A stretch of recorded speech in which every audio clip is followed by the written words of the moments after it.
Greetings, all. It's me again, the Weirdo Witch.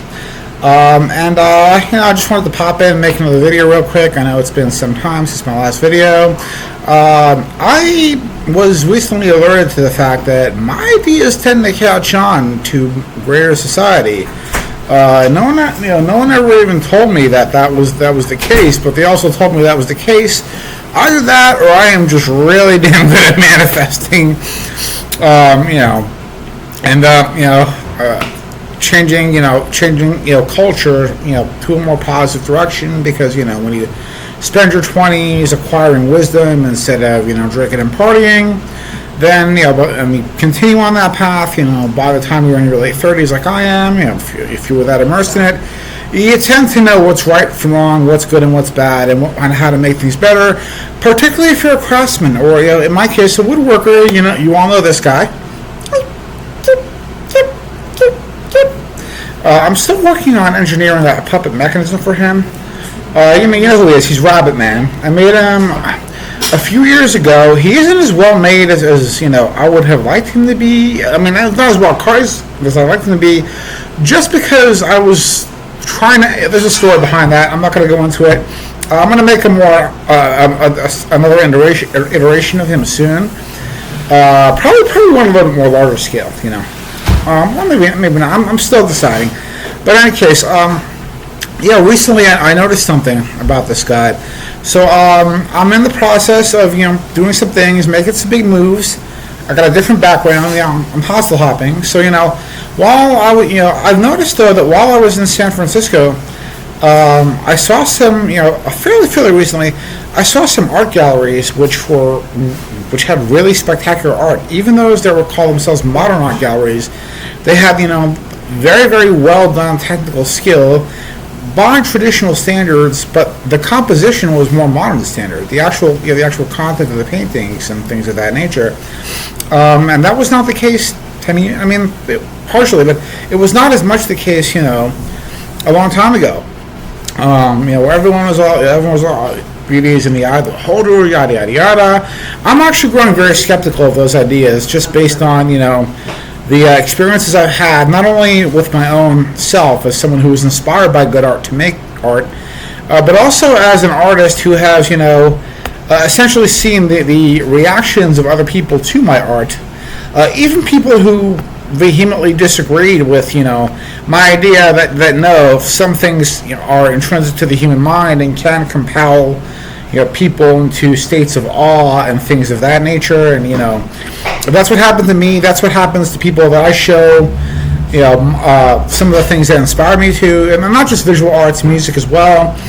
I remember recently I was around a younger crowd of people, early 20s, and I started playing on my phone La Bouche, Be My Lover, which was one of the best, which was one of the quintessential 90s Eurodance songs that really kickstarted the genre in America.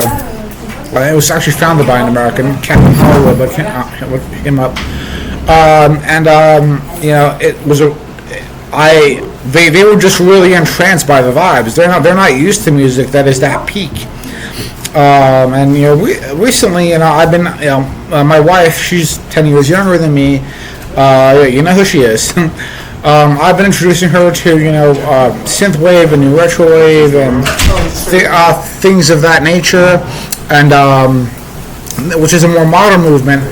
But also some of the older stuff. A lot of people are very, entranced by these, honestly, these occult innovations to music. Because if you look at these, if you look at the vibes, the tunes, stuff like that, there's actually something about them that resonates with the brain. And this is going to sound kind of weird, but basically, I've never done hard drugs. But from what I've learned, when people who do cocaine or go into extreme mystical states experience something like the kind of music, the kind of musical phenomena that you hear from the synthesizers in Eurodance, so that there's something that is already hardwired into the brain about that triggers those responses without drugs or without having to, be in these high mystical states. And I'm going to be honest, I think that's kind of what helped, raise me up, and raise my vibration up, starting from a young age, because I got into a Eurodance very, very young. My aunts were very into LaBouche. It used to play on radios in New York all the time, Long Island. It's where originally I hail from. 103.5 KTU used to play LaBouche all the time. I think they still play LaBouche. I don't know. It's been a while since I've really tuned into KTU. Fair game. When you can get every music video on not just music but music video on the internet. Why would you need to tune into KTU unless you're driving a car? But here's a little tip I learned from audio from people into the audiophilia. It's a little bit of a tangent here, but the audiophilia hobby is that it's actually higher quality music on the radio than it is on the computer. So that's a tip. Because there's a whole science behind it. I'm not going to go into it. I'm not even the one to ask an audiophile. All right. But in essence, one of the things I noticed about this guy is this. He's called Rabbitman, and every single except for in one case yesterday, every single person I showed this to identified it as a rabbit. What's so cool about that is this. Rabbitman doesn't even have rabbit ears, but if you look at him, he's got rabbit features, right? And he's a man, right? He's basically a human with like very rabbit-like features. So this is what I consider, a very even though it's not as well carved as it could be. As I love him. I love him though. Even though I don't mean that. I mean that guy. Even though he's a very successful idea of art that is not realistic. You're not going to like walk down the street or go into nature and see a human or a hominid that looks like this. At least I don't know. I mean, maybe if you're doing hard drugs, you might, but not like objectively. But I still consider him a successful work of art. By my own standards. So when people accuse me of being like stuffy and traditional, see, this is the problem with the idea that traditional art is stuffy and dogmatic, because if you look at the history and evolution of traditional art, you see just that, an evolution. You see there is change, there is growth, there is progress, and it differs per country, it differs in time and place. But not only that, see, here's the thing. It's that notion, that attitude stems from a misconception of what traditional art actually is in the first place. Traditional art is a series of principles like symmetry, rhythm, balance, visual balance, color, color scheme is, I guess, if you want to reference the color wheel, there's a whole science of color that has been figured out by brilliant stuff. And that it's really a shame when people look at the collective contributions of the greatest minds and of the greatest artists in history, and just want to sweep it under the rug as something that is stagnant and boring. Because guess what? When I saw what I saw in the galleries in San Francisco, I didn't see stagnant and boring. I saw an evolution. I saw people who were making very wonderful art. They were choosing very nice colors. They were choosing very wonderful subject matter, and it's not something you could go back to the 1800s and see. You might see the certain themes of it, but there's art that is realistic, but not that uses realistic imagery. But again, the composition is not realistic. I think I saw like a city in a treasure chest, right? With like a background, a blue background, and there were just like bubbles, like with like colors inside of them. It was a really cool composition. You're not gonna go seeing that. I mean, anywhere in objective reality. That's something that comes from the mind of the artist. There's a whole genre of art, right, that a lot of people don't really use, or really, and at least not anymore. And that is they used it a lot more in the 90s and in the early 2000s than they do currently. And that is this. You take when you're a seasoned enough artist and you have enough in your mind, enough practice enough, experience enough, skill enough, memory and things of that nature, you take the principles of form and structure and then you create content that is completely out there. It's your imagination, right? Well, this guy's an example of that, actually. If I feel like a lot of modern art is changing, and I'm proud of that because I feel like that has to do with my activism, with my wife's activism, with telling people this, that modern art is not BS in and of itself, but a lot of BS is promoted and lauded, and not so much these days, but it was when I was talking about it, when she was doing her own activism, on the side, and when you're influential like that, I still don't even know how influential I am. Again, it could just be that I'm good at manifesting, and you're getting the right thoughts across, you're getting them across in a way that people can connect to, and people can understand, and people can, and you don't just say things, oh, do this, do that. You justify your positions with logic, reason, sense, knowledge, and then people see that and they understand, and this is why I'm glad that I stood my ground, despite all the attempts to, for people to discredit me, for people to try to destroy me, for people to, even sometimes rub me out, if you want to word it that way. And we're going to keep going, but we're going to do more than that. We're going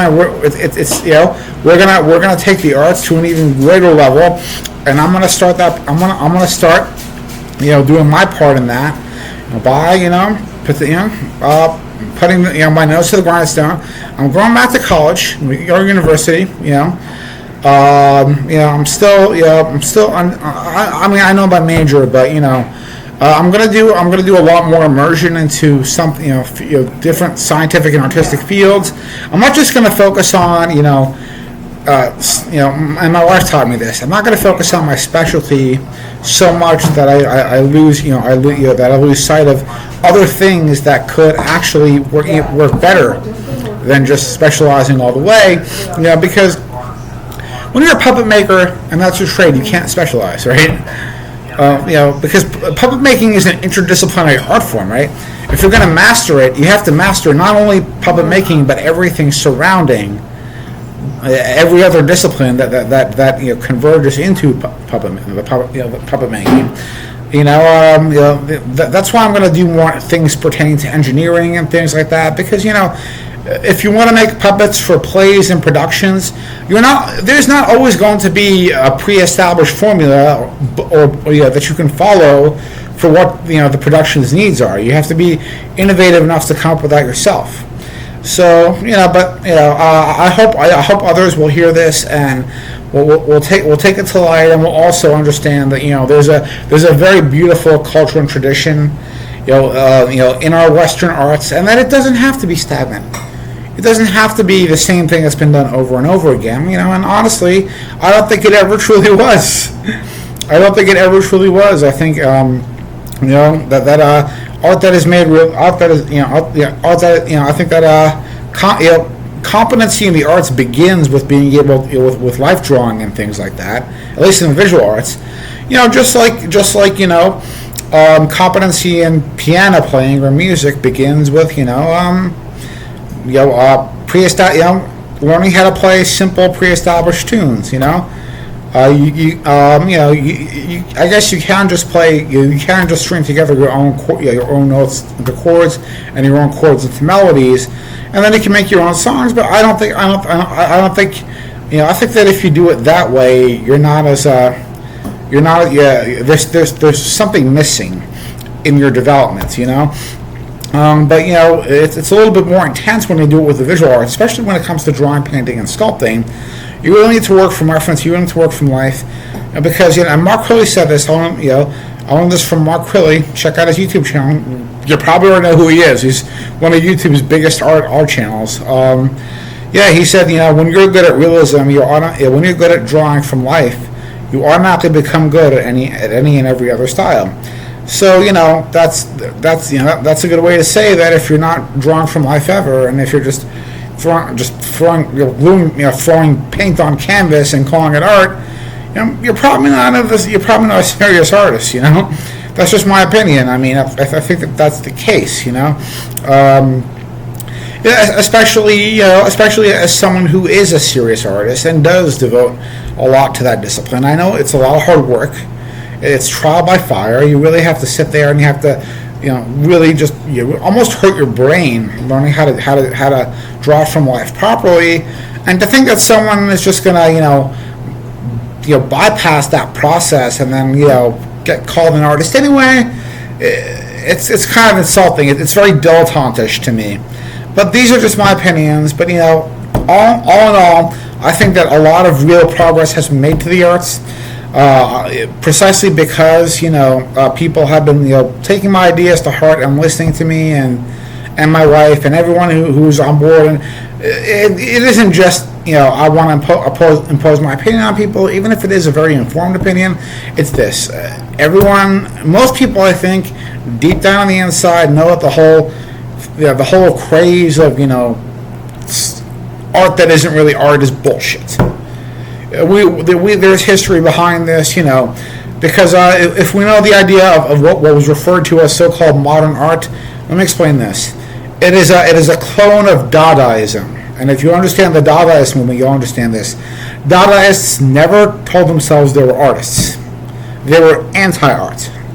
They deliberately told people they were anti-art, and somebody somewhere along the line decided they were going to take anti-art and make it as the new art. Very disingenuous. But in essence, that's my video. Sorry I went a little too long. I'm going to start doing more deliberate videos as time goes on. Right now, things are still a little rocky. My life is still a little bit, it's not really. I haven't fully settled into to settle in yet.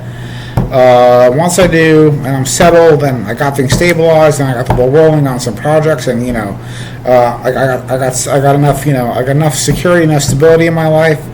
Then I'm going to start making more deliberate videos. It's not just going to be these one takes. If you still enjoy these one takes, I'll still make them. Leave a comment. Don't forget to subscribe, and I'll see you around. Take care. Weirdo Witch signing.